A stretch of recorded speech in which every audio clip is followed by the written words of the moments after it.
फिर भगवान विश्राम करने गए। लक्ष्मण जी ने भगवान के चरण दबाना प्रारंभ किया तो भगवान ने कहा लक्ष्मण सो जाओ। तो लक्ष्मण जी कहीं और सोने के लिए किसी अलग शैया पर नहीं गए। लक्ष्मण जी भगवान के चरणों में ही विश्राम करने के लिए लेट गए। पूरी रात चरणों में ही बिता दी। और प्रातः काल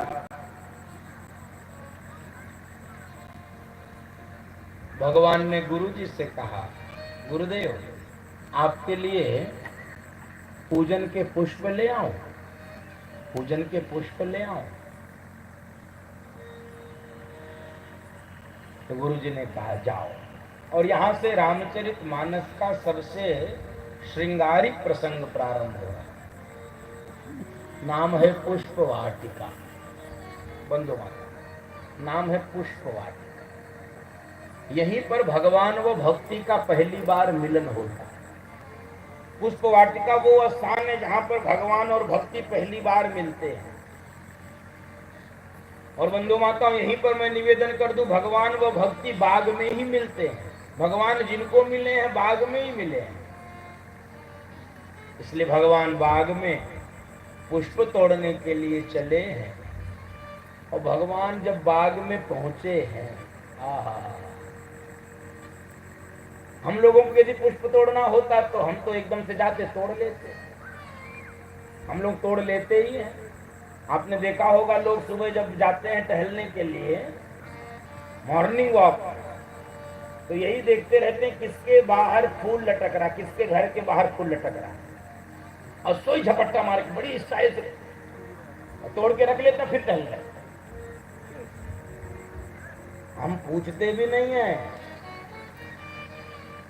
बंधु माता, यहाँ पर विशेषता देखिए, एक तो भगवान को फूल तोड़ने की कोई आवश्यकता नहीं थी।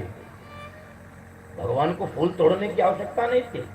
किसी से भी फूल मंगवा लेते। राजा के बेटे हैं, राजा के अतिथि हैं, कोई भी सेवक फूल लाकर दे देता। लेकिन भगवान की दृष्टि है गुरुदेव का काम स्वयं करना है। गुरुदेव के पूजन के पुष्प लेकर आना है, स्वयं लेकर आना। तो जा रहे हैं भगवान स्वयं। तो पुष्प दिखा तो तोड़ नहीं लिए, क्योंकि जिस पुष्प का जो पालक है, जो रक्षक है, जो उसको सजाता है, संवारता है, उस पर उसका अधिकार है। भगवान ने पुष्प तोड़ा नहीं। भगवान बाग में खड़े होकर माली खोज रहे हैं। चहुदिसि चिताई पूछी माली गण, चहुदिसि चिताई पूछी माली गण, लगे लेना दल फूल मुदित मन, लगे लेना दल फूल मुदित मन। चहुदिस चितई पूछ माली गण, मालियों से पूछ रहे हैं, क्योंकि माली ही बाग का रक्षक है, उसका पालक है, संरक्षक है। पूछिए। यहां पर एक सूत्र निकलता है व्यवहार का, क्या? बिना पूछे किसी का सामान जिसके अधिकार में है पहले उससे पूछा जाए। ये व्यवहार का सूत्र मानस दे रहा है। भगवान का आचरण यहां व्यवहार का सूत्र दे रहा है। बिना पूछे नहीं उठाना, नहीं छोड़ना। ठीक है, वो नहीं मना करेगा, नहीं टोकेगा, नहीं बोलेगा, ठीक है, लेकिन फिर भी पूछिए। चहुदिस चितई पूछ माली गण।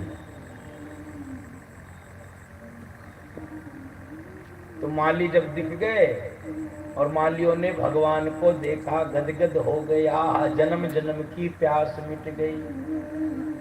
तो जनकपुर के तो सारे लोग भगवान को अपना रिश्तेदार ही मानने लगे, रिश्तेदार ही मानने लगे। और बंधु माताओं और मालियों ने कहा कि प्रभु, हम फूल आपको तोड़ने जाने नहीं देंगे। भगवान ने कहा क्यों नहीं जाने दोगे? कह नहीं, कारण बहुत है।